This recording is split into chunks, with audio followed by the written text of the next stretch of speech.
Good day, everyone. I'm Donald Tomlinson,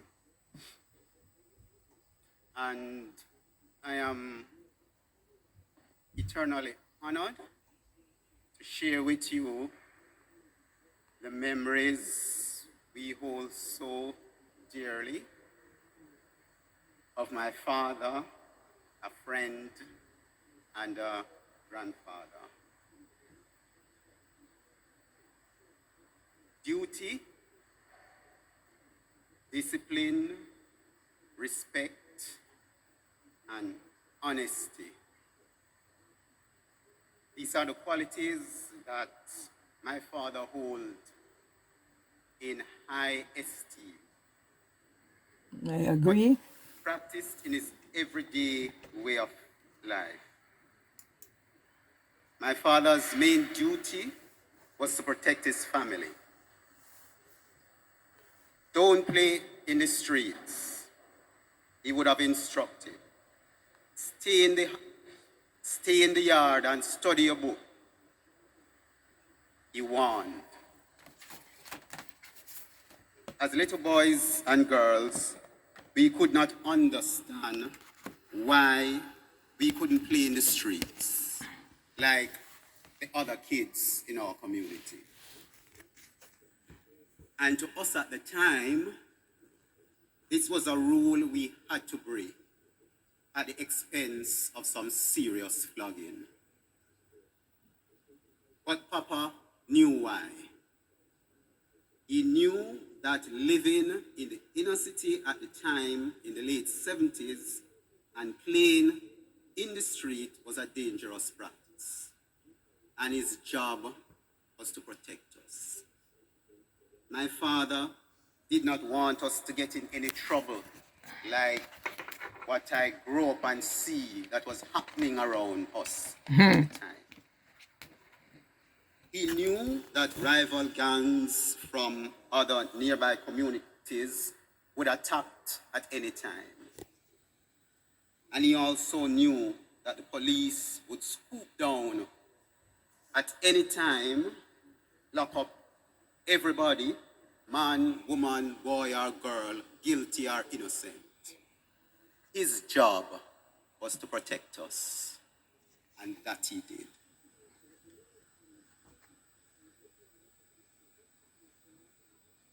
Papa did not want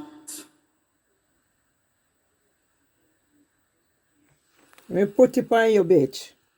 Me put it on your bitch. Papa did not want that to happen to his family. In the evening, when he was going to his bed, he would count us off like little chickens. 1, 2, 3, 4. And so the prayers and go to bed. His job was to protect us, and that he did.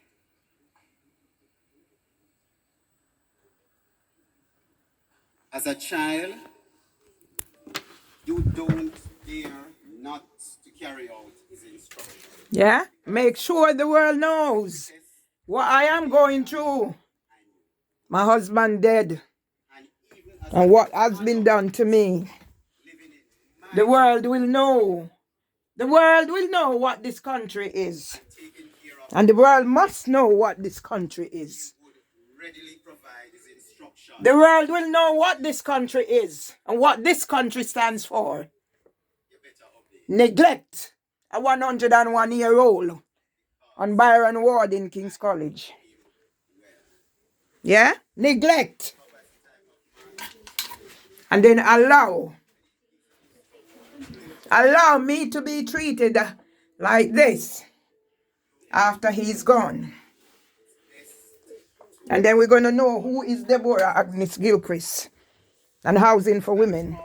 When I was working at a particular institution, Yeah? We're going to know who you are and what you stand for, almost madam. every day I would take company work. And I would toil right through the night, right through up on 2:30 nightly, Just like me. trying just to get the work done. Just like me. Just One like night, when me. Papa couldn't take it any longer, Just like came me. into the living room, and as usual, he heard me working. "What you doing up so late?" he inquired. "Oh, may I try to finish up this project for my boss?" I attempted to respond. But before I could finish the sentence, I heard the instruction sharply. "See ya, boy, shut down the computer and go to your bed." Yes. Yeah? I just shut down the computer And go to your bed. and go to my bed. That's why leave I go get it. My Yeah? father was a man who commanded and demanded respect. Exactly. If you not honor respect, you can't deal with him. Yeah? It's And you go send ambulance in here, you go call about my mental health and police are come here. And who are come here? Who, as I said, he commanded his own respect. If That's you a don't Tomlinson show jeans. respect, he will not deal with you. And you can't stay in his space. He will never forget a time when you disrespect someone. Yes. And every single opportunity. And the terrorists upstairs. The terrorists upstairs. The junkie upstairs was never kicked my door. And you will pay. Madam, you will pay. Believe me, you will pay. His honesty. And I'm going to share a little story. I couldn't understand it then, but I saw the value in it now. Growing up in the inner city, most people, thief, light, and water. All right. And what them do? And a pay now for bills. That's why I never want like sitting for go through. Handouts. Oh yes, it was a way of life for everybody in our community at the time. And so we asked the question as little boys and little girls, what is so wrong with that? If politicians come and them have them little children's street and them give you toys and that sort of thing. Look. And one day a friend of mine Look. got a toy Look. from a politician. Listen. It was a water gun. He brought it to me. And I had that water gun and Papa asked me, come in the evening and saw me with the water gun and you spray all over the place and he asked me where me get it from. And I told him. And he literally destroyed it and he said, a gun politician a go no? Eh? And he was adamant that never again yes you must take anything from a politician. A young man talking. Then I'm going to use this for Andrew Holness and my son. So, my father never, at the time when we were living, people would steal light.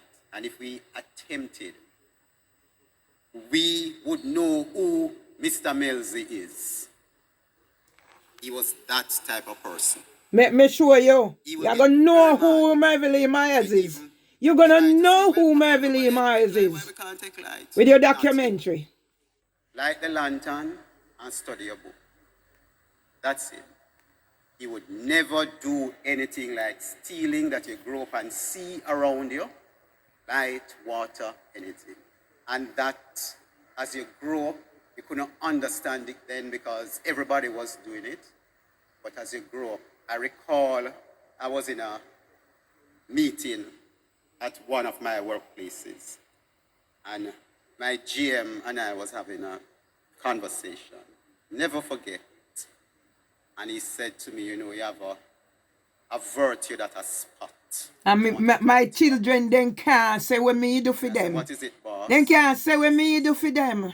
Of all my senior managers, you're the most honest. And I sat back for a moment. Didn't like it because as a senior manager, I wouldn't want that sort of about others. And then I asked him, I said to him, well, I got that from my father. And I went through the story of how he instilled those values Mm-hmm. in us. And my children can't do nothing to help me. So Talk it, Donald. I just want to recognize those virtues and those values that brings us to where we are today. Let me pinpoint you that, And madam. I have to salute my father because it could have gone The other differently way. in how we grew up, what we see around us, and what we have become today. And as I said, I will say it again, we had our differences because we could not understand it. But the values and the virtues were planted. I will write something after Papa, this. for doing a good job. Yes. The As we go Melzi I older, know.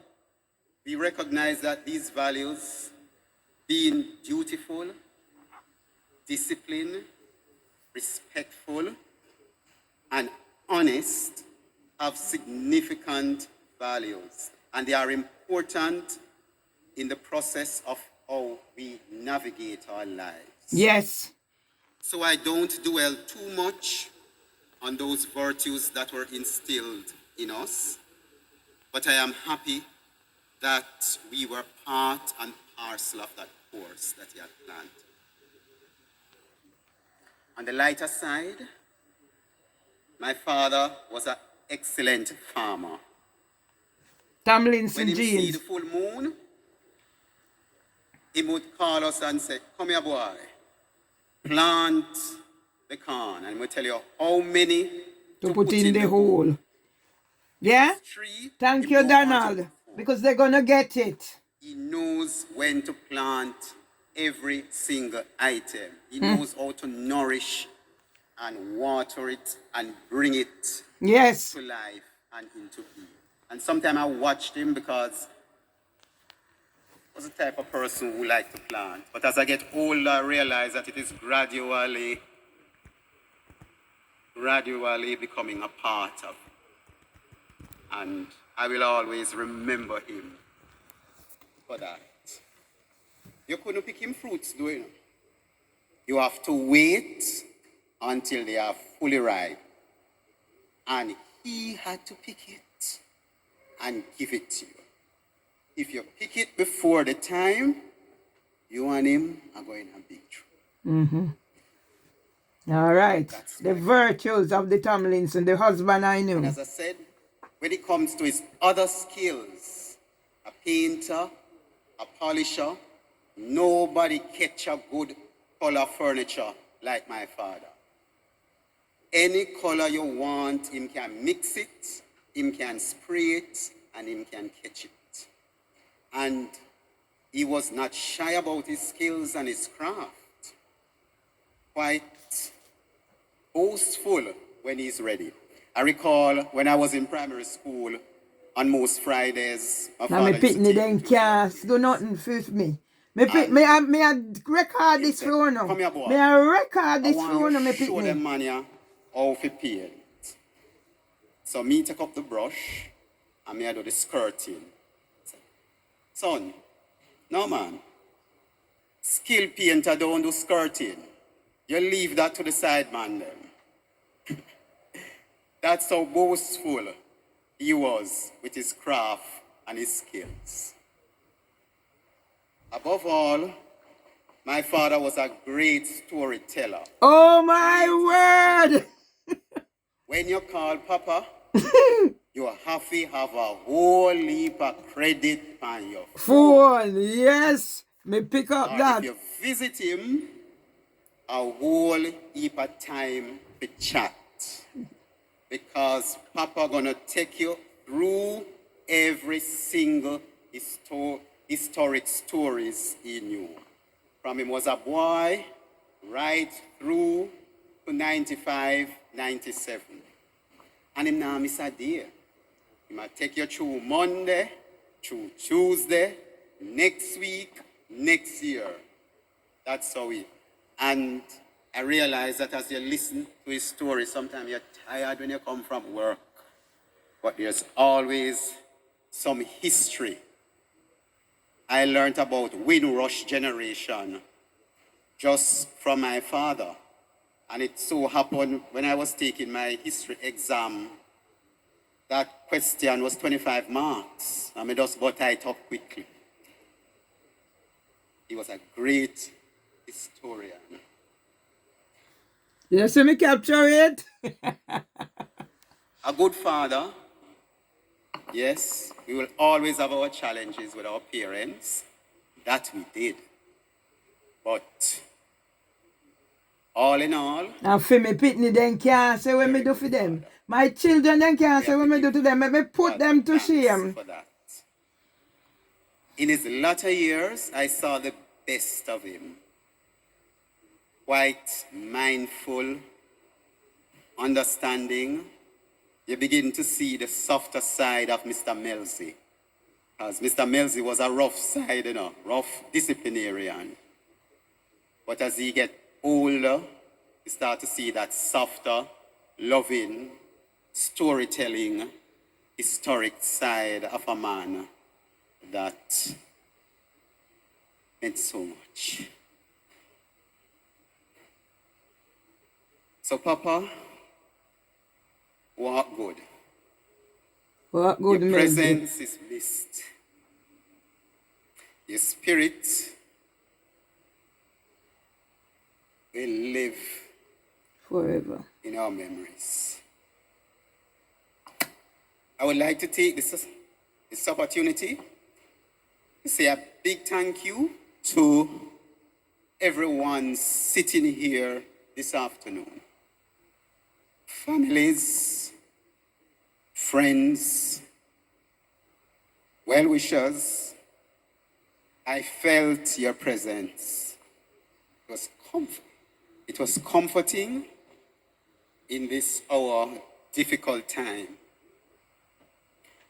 I want to say special mention to my Carlong family and those who I would have shepherded over the last 7 years as their manager. Ava, I don't know if you are here yet, but thank you.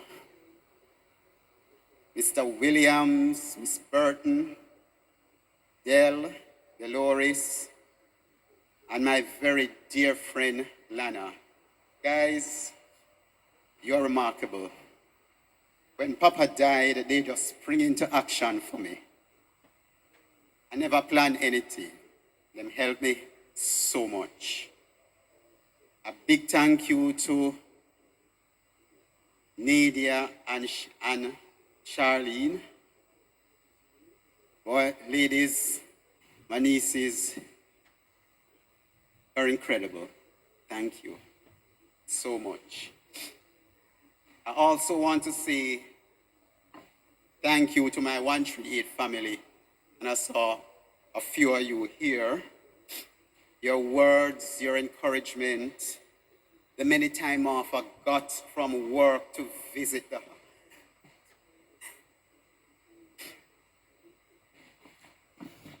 many time off I get from work to visit the hospital. And court no know about for me husband. Court no know about it. District Judge Beecham, you don't know about me. You don't know what I was going through. Left court for go to hospital.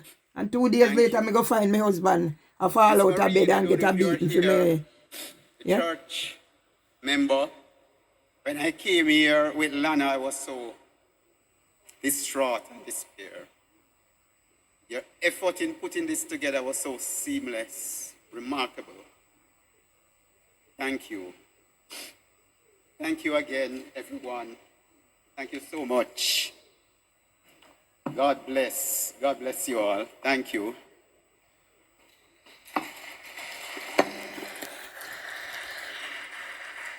And uno no know. You don't know in court what's been happening to me. If they